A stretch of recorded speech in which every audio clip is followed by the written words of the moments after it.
Ano ba ang mga impormasyon na hinihingi ng Supreme Court sa House of Representatives sa nilabas nitong resolusyon noong July 8, 2025?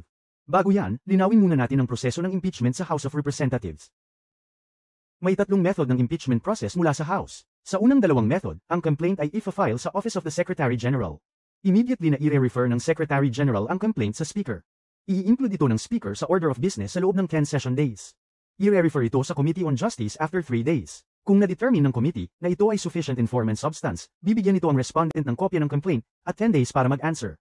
Kung na-determine ng committee base sa documents ng complainants at respondent na may sufficient grounds for impeachment, magkakonduct ito ng hearing na open sa publiko.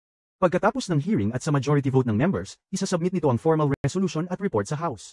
Kung at least 1/3 ng lahat ng miyembro ng House ay bumoto pabor sa resolution, ito ay magiging articles of impeachment at i-endorse sa Senado.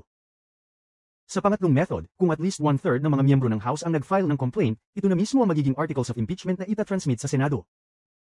Sa kasalukuyang kaso tungkol sa impeachment, hinihingi ng Supreme Court ang mga sumusunod na impormasyon sa House of Representatives. May discretion ba ang Secretary General kung kailan i-transmit sa Speaker ang complaint? Ano ang basis at otoridad ng Secretary General na tanggihan ang pag-transmit ng complaint sa Speaker pagkatapos nitong ma-endorse? Anong opisina o komite ang nag-prepare sa draft ng articles of impeachment at kailan ito natapos? Kailan na-circulate ang articles of impeachment sa House, at kung na-circulate ba ito sa lahat ng miyembro?